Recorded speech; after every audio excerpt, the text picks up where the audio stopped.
Hi, I'm Jim Tompkins, the CEO of Tompkins International. Tompkins International is a supply chain consulting and execution firm. I am a supply chain guy. I've always been a supply chain guy. I always will be a supply chain guy.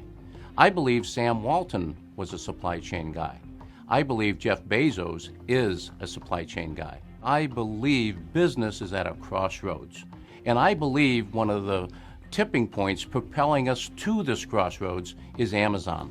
I believe we all need to understand more about Amazon. I have the highest respect for Jeff Bezos and for Amazon. They are doing an amazing job. But we need to understand what they're doing so that as we move towards our crossroads, we can build in the understanding of what they're doing and how that impacts our business. If I had to summarize the Amazon effect in 2 words, I would use the words huge and mysterious. Huge in that no one really gets the size of Amazon. I believe Amazon is going to report something like $50 billion in sales in the United States this year. I believe Walmart will report something like $275 billion in sales in the United States this year. And so someone looks at that and says, well, Walmart is 5 times the size of Amazon. Well, the problem with that is that's simply not true. Because you see, Amazon's $50 billion is broken into 2 parts. First, the products they sell themselves, which is about $25 billion. And then secondly, the products they sell through Marketplace.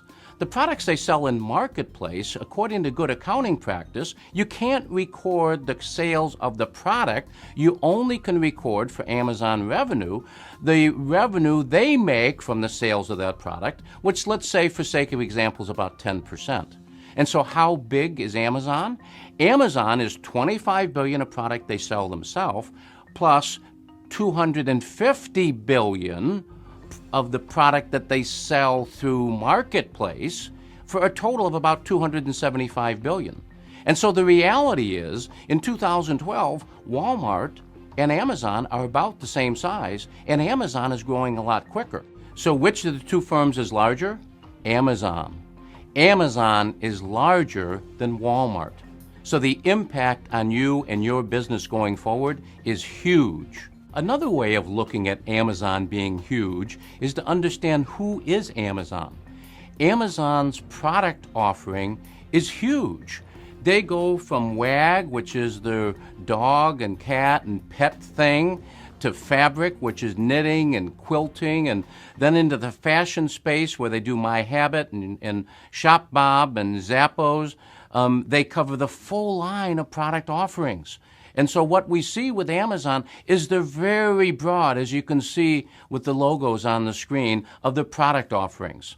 From a service point of view, they're huge. They can take you from helping you design your website, to hosting your website, to collecting your orders, to collecting the money for the orders, to fulfilling the orders. I mean, they do it all. They do it. They'll help you publish a book. They'll help you sell the book. They'll help you do advertising. I mean, their services are huge. And then you look at this next chart where you look at the countries they're in, and they are in countries which have more than 80% of the online sales in the world. And so if you look at them from a point of view of the size of their business, and you look at them from the point of view of their service offerings, their product offerings, from their geographical coverage, Amazon is huge. How are we going to respond? What's the impact on your business? You are at a crossroads. We need to figure this out. Now let's talk about mysterious. Forrester Research said, for many businesses, Amazon is simultaneously a sales channel, a potential service provider, and a competitive threat. And so who is Amazon is the question. On May 5th of 2012, in Time magazine, they said, Amazon is a black box. It's got so many different businesses across so many different product types that it's difficult to discern any of the company's essential goals. And so if we listen to Bezos himself, what does he say? He said, we are willing to be misunderstood for long periods of time. And then back to Time, where Time says, again, Amazon is the one major tech firm whose operations, investments, and short and long-term goals are completely hidden from the reporters and analysts who try to watch their every move. Wow, it's mysterious. And so what I hope to do today is just take a couple examples of their mystery and help you get how Amazon is mysterious. Let me begin by talking about Amazon Prime. Amazon Prime was established in the year 2005. What Amazon Prime said it was is for $79 you got unlimited 2-day shipping, and for $3.99 per item you can get next-day shipping. Amazon is an unbelievable analytical company. They study everything. They really get the numbers. But it's interesting, the $79 a year fee was not based on any analytics. In fact, a quote from a former Amazon Prime employee said, it was about changing people's mentality so they won't shop elsewhere. In the first year, an Amazon Prime customer moves their volume almost double. They go from $400 to $900 in their first year of Amazon Prime membership. 92% of the people renew their Amazon Prime membership. This is not a shipping program. This is a loyalty program. If we try to understand the magic of Prime, we can get the words from the VP of Amazon Prime that says, in all of my years, I don't remember anything that has been as successful at getting customers to shop new product lines. This is a very successful loyalty program, although very mysterious. In 2009, Amazon said they had 2 million Prime members. And I believe today Amazon Prime membership is someplace north of 7 million members. It's huge. In 2011, Jeff Bezos was asked the question in an interview if Prime members can expect there to be more value added to the program, and he said, yeah, and so Prime Instant Video is a natural extension of that. And we're continuing to add to our selection. There are a bunch of things that we are not ready to announce yet, but they are on the horizon in terms of adding content to Prime and so on. So you join Prime, you get free movies, you get a lending library for books, and you get 2-day unlimited shipping for $79 a year. It has allowed Amazon to grow 2.7 times faster than the online business in the United States over the last 3 years. And so Amazon Prime is not a shipping program. It is the world's best loyalty program. The second mystery of Amazon has to do with the same-day or next-day delivery topic. And what we're talking about there is how has Amazon played this sales tax game to absolutely optimize their competitive advantage. Now that they see that they have the ability to be in major metropolitan markets same day, they have given up on the sales tax thing and saying, hey, the sales tax, let's all pay sales tax. Because now they have a competitive advantage that they used to get in sales tax from a price point of view. They now are closer to market, so they have reduced transportation costs, and they are able now to move towards same-day delivery. And so this is huge. When you combine this with their locker program, where they're going to put lockers in local convenience stores and drug stores where you can go and pick up your items on the way home from work, they really are going to provide almost that instant gratification that you get with brick and mortars. Let's look at where Amazon and how much space Amazon has been building. If we look at the amount of space that Amazon has been building, between 2002 and 2009, they had around 13 million square feet of fulfillment centers.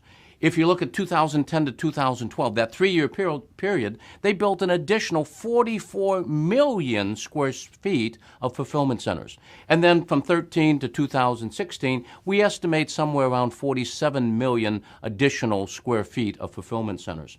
If we break that down, we see that the amount of space built per year from 2002 to 2016 is they built about 1.6% per year of their 2016 capacity between 2002 and 2009. They built 14.2% of their capacity of 2016 between 10 and 12, and they built 11.25% of their capacity per year between 2013 and 2016. So what that means is between 2010 and 2012, there was this huge ramp up of space. So in addition to the amount of space that's been built, let's look at where the space was built.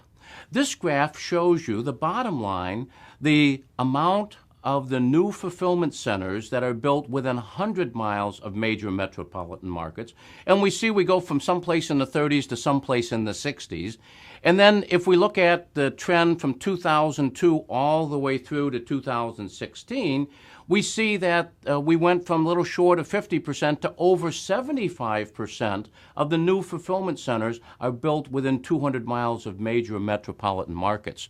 And so what we have the ability to do is to get to those metropolitan markets same day to either deliver to the customer or to deliver to a locker. Very cool supply chain that Jeff Bezos has put together here. Amazon is going to have stores. Now, when I think about that, I think, holy cow, out of the 35 million items that they sell, which ones are they going to put in their store? That's going to be a pretty big store. In fact, if they have all the items, I think the store is going to have to be about the size of the state of Rhode Island. I wonder, are they going to have a monorail that goes from the parking lot and you can get dropped off at dish towels, and then you can get dropped off at laundry detergent? Or, how is a store going to work? Can you bring your shopping cart into the monorail? Will Jeff Bezos be there as a greeter and to say hi to you? I think it's, you kind of get into that, and then you think, no, that's not going to work. Amazon's not going to look like a large Walmart. It's not going to happen. What the new Amazon store is going to look more like, it's going to kind of look like a Starbucks. It's going to kind of look like a Apple store. You're going to go in on the first floor, and there's going to be a place to have coffee. I think Prime members will probably get a $5 cup of coffee for $2. I think then you sit out, you have a relaxed day, you're on your computer, you're buying things. In the back of the store will be lockers. Over on the left-hand side on the first floor is going to be all the masterminds, tell you how to buy things, how to use the tools. On the right-hand side is going to be all the Amazon tablets and Kindles and all the electronic stuff. You go up on the second floor, and what you're going to find is going to be all the product offerings. Now, there won't be any product there, but there'll be people to help you shop. And they'll show you how to do things and how to use the Amazon tools. They'll show you the social network. They'll show you how you can get other people's opinions. People who bought this also like this. And so you'll get all their products. And then you go to the third floor, and what you're going to find is all their services. And they can help you create a business on the third floor. And so the Amazon store is not going to be a store like any store you've ever seen. It's going to be a combination of a Starbucks and an Apple, and it's going to be put together in a way that's very cool. I think it's going to be open 24/7. And you can go there in the middle of the night and shop. You have a cup of coffee, and you can really enjoy your shopping experience. Amazon has got this figured out too, and they will be coming to brick and mortar, but it's going to be a different type of brick and mortar. And so that's the mystery of Amazon.